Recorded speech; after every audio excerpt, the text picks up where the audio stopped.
Assalamualaikum warahmatullahi wabarakatuh. Pernahkah Anda membayangkan bagaimana Rasulullah pertama kali melaksanakan sholat?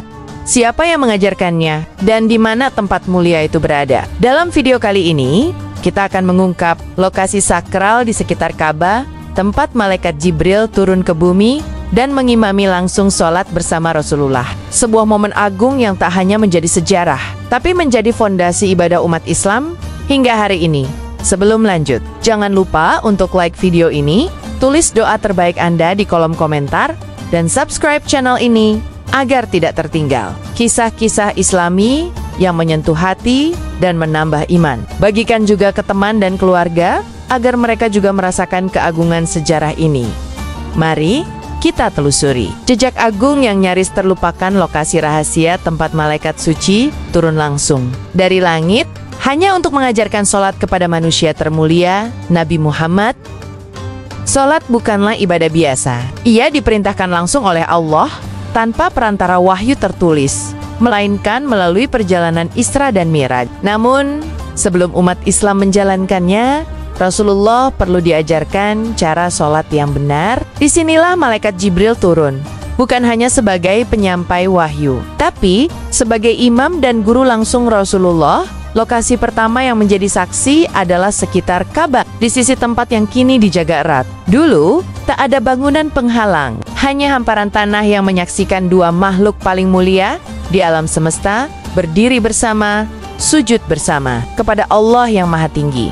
Bayangkan, bumi menyentuh kaki Jibril alaihissalam, dan menyentuh dahi Rasulullah yang suci. Momen itu bukan sekadar pelajaran, tapi menjadi awal sejarah sholat 5 waktu, yang kini menjadi kewajiban bagi miliaran muslim di seluruh dunia.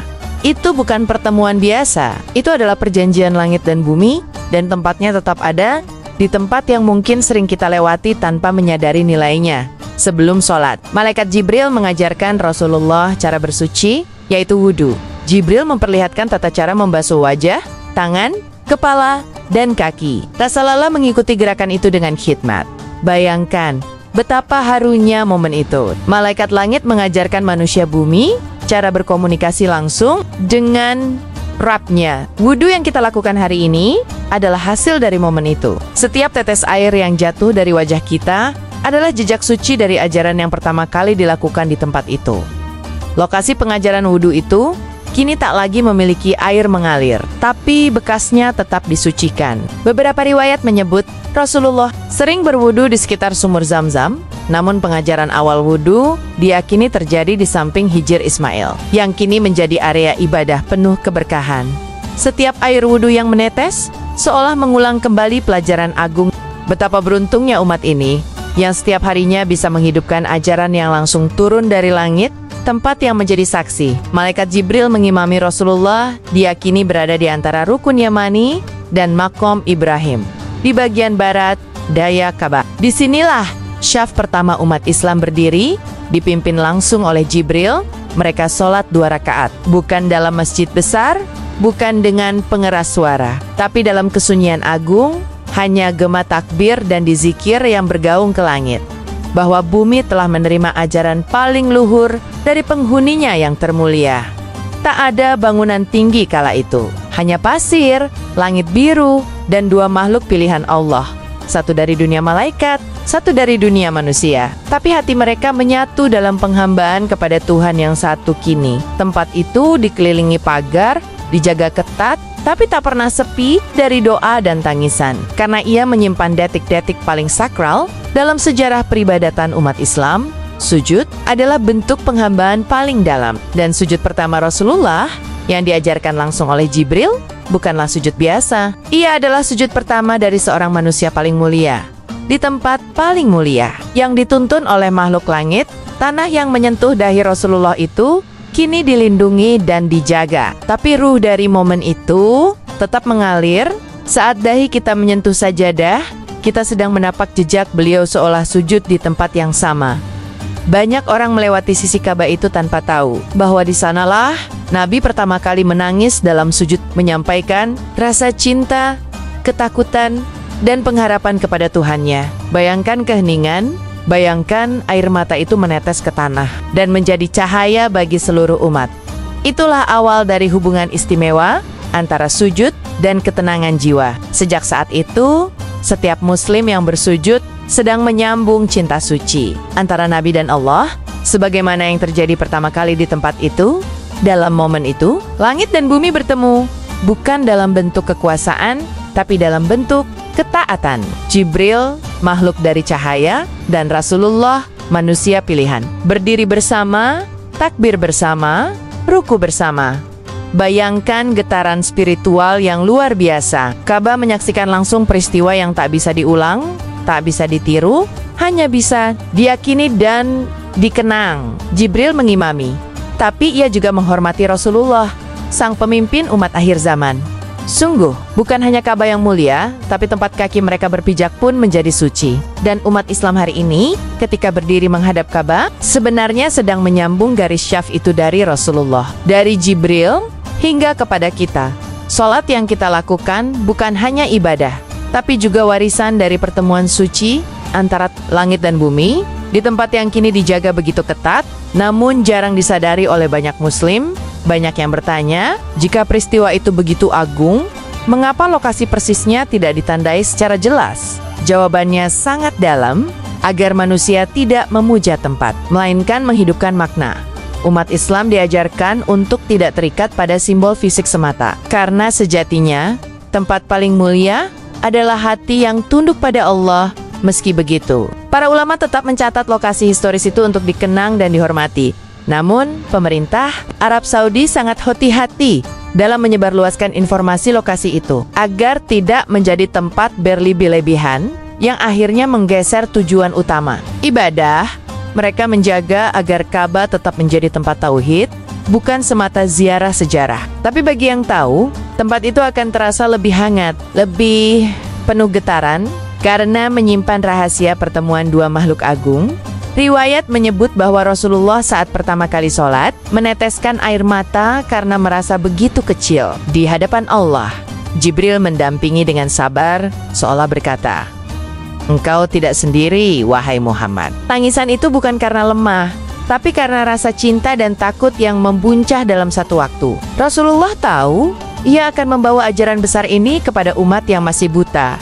Tempat tangisan itu, meski tak disebutkan secara eksplisit, diyakini dekat dengan makom Ibrahim. Disinilah para sahabat melihat Nabi sering berdiri lama dalam sholatnya, dan kadang terdengar isak lirih dari balik kain kiswah.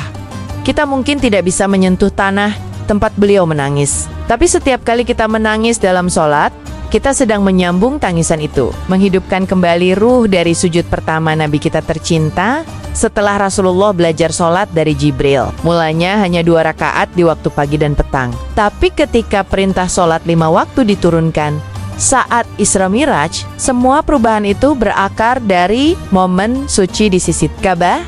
Jibril kembali mengajari Nabi tentang waktu-waktu sholat dan jumlah rakaat. Setiap sholat yang kita lakukan hari ini punya akar yang sangat dalam, bersambung langsung dari wahyu yang turun di langit, dan praktik langsung di bumi Makkah. Ka'bah menjadi saksi awal bagaimana Nabi mengenal setiap gerakan, setiap bacaan, dan setiap tempat itu bukan hanya sebagai kiblat, tapi juga sebagai sekolah pertama sholat dalam Islam. Dan hingga hari ini, jika kita sholat menghadap Ka'bah, kita bukan hanya menatap arah, tapi menatap kembali ke waktu itu saat sholat pertama kali diajarkan dari Jibril kepada Rasulullah. Hijr Ismail, area setengah lingkaran di samping Ka'bah, seringkali tidak diketahui makna sucinya. Namun, banyak ulama menyebut bahwa disitulah Jibril berdiri bersama Nabi dalam beberapa momen penting, termasuk pengajaran ibadah dan doa. Tempat itu disebut sebagai bagian dari Ka'bah yang tidak selesai dibangun, namun tetap mengandung nilai kesucian yang sama. Bahkan Rasulullah sering sholat di sana, dan para sahabat mengikutinya. Itu bukan tempat biasa. Di balik tembok melengkung itu tersimpan jejak tangisan, tawa, dan doa Nabi Muhammad selama masa-masa sulit di Makkah. Beberapa menyebut di situlah wahyu turun secara bertahap, termasuk tentang sholat. Jika Anda pernah sholat di Hijr Ismail, ketahuilah bahwa Anda pernah berdiri di atas tempat yang dipijak oleh kaki Nabi dan mungkin juga oleh sayap Jibril yang membentang dari langit. Setelah sholat diajarkan, Jibril pun membimbing Rasulullah dalam berdoa. Ia tidak hanya menunjukkan gerakan, tapi juga menguatkan hati Nabi untuk memohon dengan rendah hati dan harapan besar. Di sisi Ka'bah itulah Nabi pertama kali mengangkat kedua tangannya dalam doa yang tulus. Di sana, langit terbuka, malaikat menyimak, dan bumi menyerap getaran cinta Nabi kepada umatnya. Jibril berdiri di sisi beliau, menyaksikan manusia terbaik, memohon, menangis, berharap, dan bertawakal. Doa-doa itu lalu diwariskan dalam hadis dan doa-doa masyhur yang kita kenal hari ini. Tempat itu tetap ada, tak terlihat secara jelas, namun terasa oleh hati yang bersih. Di sisi Ka'bah itulah rahasia kekuatan doa Islam dimulai. Sejak pelajaran pertama itu, sholat menjadi simbol kesatuan arah, kesatuan tujuan, dan kesatuan hati. Semua umat Islam dari segala bangsa, bahasa, dan warna kulit menghadap pada titik yang sama. Titik itu bukan hanya arah, tapi tempat bertemunya langit dan bumi dalam bentuk ibadah. Sholat kita adalah sambungan dari sholat Rasulullah yang diujarkan oleh Jibril langsung. Kita tak bisa menirukan suaranya, tak bisa menirukan kesempurnaan gerakannya, tapi kita bisa meniru ketundukannya. Dan itu cukup untuk membuat hati kita menyatu dengan Ka'bah dan dengan langit. Disinilah makna terdalam dari sholat.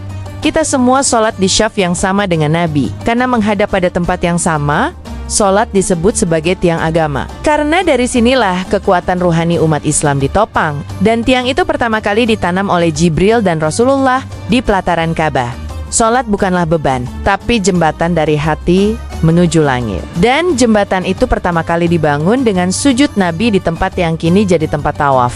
Setiap tahun jika sholat gugur dari hidup seorang muslim, itu berarti jembatannya roboh dan hatinya kehilangan arah. Tapi selama ia masih menjaga sholat, maka ia masih menyambung dengan ajaran yang diajarkan langsung oleh malaikat. Ingatlah, tiap gerakan sholat hari ini adalah warisan langsung dari momen sakral itu. Dari sujud pertama hingga salam terakhir, kita sedang menghidupkan perjanjian langit yang suci. Tempat-tempat yang pernah diinjak Jibril dan Rasulullah kini dipagari. Tidak untuk menjauhkan kita, tapi untuk menjaga dari kesalahan pemujaan tempat secara berlebihan, tapi nilai spiritualnya tetap hidup. Di sekitar Ka'bah, kita masih bisa merasakan getaran itu. Saat menyentuh kiswah, saat sujud menghadap arah yang sama, saat air mata jatuh tanpa bisa dibendungi sambungan spiritualnya. Beberapa ulama dan ahli sejarah bahkan mengatakan bahwa Allah merahasiakan tempat persisnya agar setiap muslim bisa merasakannya di dalam hatinya, bukan hanya secara fisik. Dan itu benar, karena tempat suci itu telah menyatu dalam setiap sholat kita, menjadi pusat arah ruhani umat Islam hingga akhir zaman. Dari semua kisah agung ini, satu pelajaran utama yang bisa kita ambil adalah ibadah bukan sekadar ritual tapi pertemuan antara cinta dan ketundukan. Dan tempat pertemuan pertama itu adalah Ka'bah. Malaikat Jibril tak hanya mengajar gerakan, ia menguatkan hati Nabi, ia menuntun Nabi bukan sebagai guru, tapi sebagai teman seperjalanan menuju Allah dan tempat itu. Menyaksikan semuanya. Kini, setiap muslim membawa warisan itu. Kita tidak harus melihat Jibril secara langsung, tapi kita membawa gerakannya dalam setiap rakaat kita. Dan selama kita sholat dengan hati yang tulus, kita sedang mengulang kembali peristiwa agung itu, tempat yang sama, arah yang sama, dan kepada Tuhan yang sama. Ka'bah bukan hanya bangunan batu. Ia adalah titik awal dari seluruh cinta umat Islam kepada Allah. Disinilah sholat dimulai. Dan dari sinilah hidup seorang muslim dipandu. Ketika kita sholat, kita sedang berbicara dalam bahasa langit yang pertama kali diajarkan di sana, bahasa yang dibimbing langsung oleh malaikat, dan diwariskan oleh Nabi yang paling kita cintai. Setiap takbir, setiap sujud, setiap doa adalah ulang tayang dari sejarah agung itu. Maka jangan pernah anggap enteng sholat, karena ia bukan hanya ibadah, tapi perjanjian cinta antara langit dan bumi. Dan semua itu dimulai di bawah cahaya langit Makkah, di sisi Ka'bah, saat Jibril mengangkat tangan Rasulullah untuk pertama kalinya. Sahabat beriman, kisah ini adalah bukti bahwa ibadah sholat yang kita lakukan setiap hari adalah warisan suci yang penuh makna.